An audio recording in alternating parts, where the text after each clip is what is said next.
Hello, God's Prepared Warriors. Welcome back to the channel. I'm Fernando, and today we're diving into a most important topic, and that is how to prepare for a hurricane.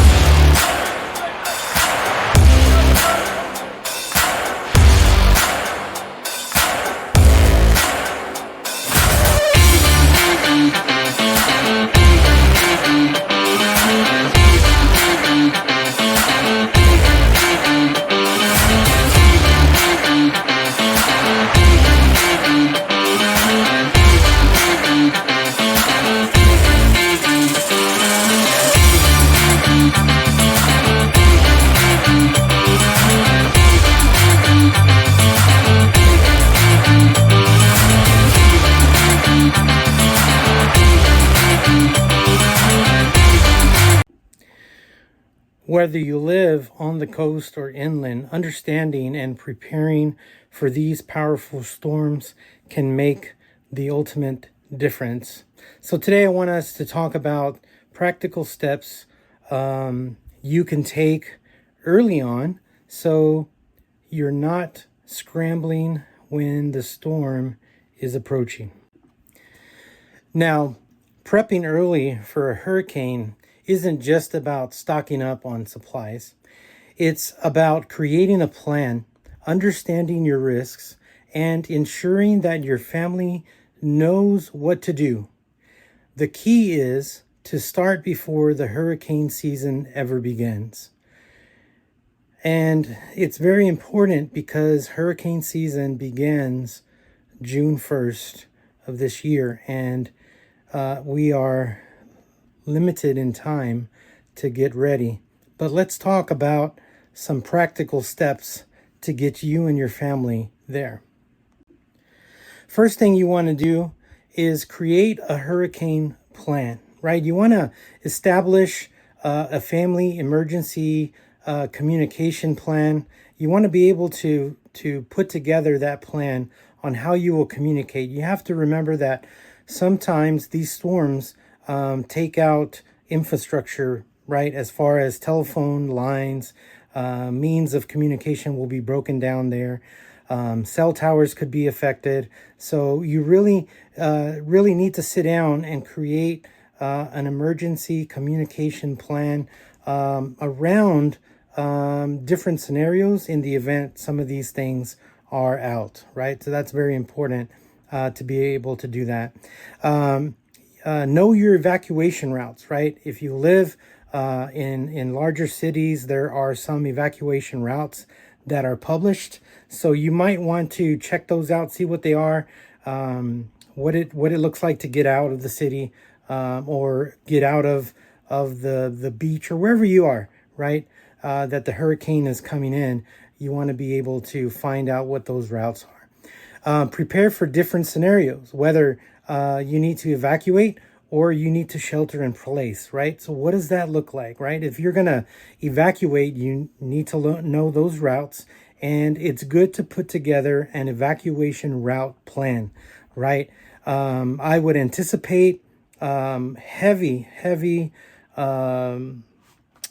traffic on major freeways and things like that. So it's important to really sit down and route yourself, right? I would even, in my route planning process, I would even maybe look at the potential of several routes. What if route 1 doesn't work? What if, route 1 and 2 are out, but we have route 3? So I would definitely look at different scenarios, whether if you're staying in, you're sheltering in place, or you're going to evacuate.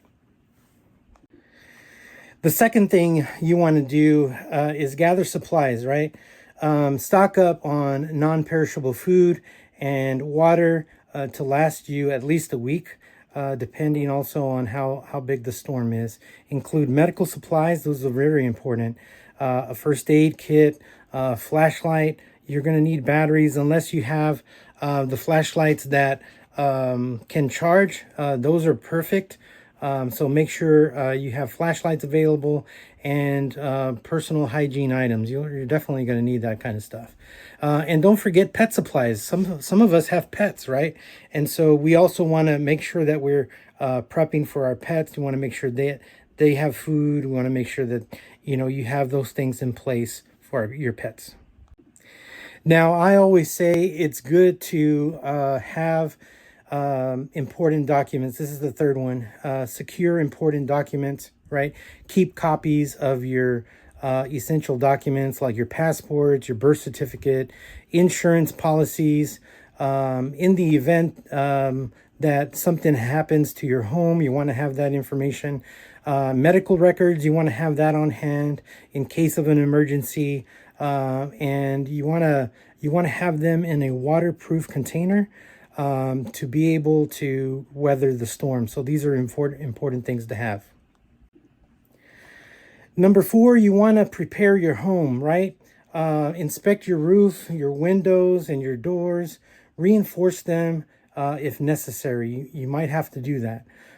Install storm shutters or board up your windows, right? Clear your yard or from debris and make sure things are kind of locked down so that they don't fly away, because they could become potential projectiles during heavy winds. The 5th thing you want to do is you want to stay informed, right? You want to follow your local weather reports. You want to stay updated on the latest hurricane forecasts. I would even sign up for community alerts and understand the meanings and the difference between the warning levels and what they are. I will even also say, if you're like me, I love to track weather, and you can do that if you have a internet connection on your computer. All you have to do is just search for live radar or weather radar in your area. And a lot of times your local news will have on their websites a local radar that you can visualize, and you can see the storm as it approaches. Next thing I want to talk about is impact. What does that look like? What is the difference of impacts a hurricane has, whether you're on the coastal part or you're inland, right? What does that look like? So coastal impact will have storm surge, right? This is the most deadly aspect of hurricanes. Storm surges can cause catastrophic flooding, and it's crucial to evaluate if you are in an evacuation zone. It's very important. Another part of coastal impact is high winds. Winds can exceed 100 miles an hour, damaging buildings, toppling trees, and cutting power lines. So high winds are a big thing. Heavy rainfall, right? Coastal areas can experience significant flooding from both the storm surge and the heavy rains that are associated with that storm. What does the inland impact look like? Flooding comes from hurricanes when you're inland. As the hurricane moves inland, it brings flooding. Intense rainfall for the inland areas, leading to rivers and streams sometimes also overflowing and casting flash floods. Another inland impact will also be wind damage. Even as hurricanes weaken inland, they can still produce strong winds that can damage property and also the infrastructure. Tornadoes, so hurricanes can also spawn tornadoes, adding another layer of risk. So when it comes to inland, these are some of the things that are important for us to understand. So what does the practical tips look like for inland and coastal areas? For those that are on the coast, it's essential to have the evacuation plan that we talked about earlier, and to be ready to leave when ordered, because there will be evacuation orders that will come out. And so you need to be ready for those orders and to leave when it's time to leave. Or maybe if you have family out of town and you want to leave early, most definitely take advantage of that. That's always important. Ensure that your home is fortified to withstand the high winds and to have a safe place to store all of your vehicles and things like that in the event that you leave. For those that are inland, your main focus will be on flood preparedness, right? Know the flood risk in your area. Some people live in a low-lying area, and flooding is prone in their area. So you want to make sure you know that and you know where you are in that floodplain. You also want to make sure that you have sandbags just so that you could make a barrier to help prevent water from coming into your home and things like that.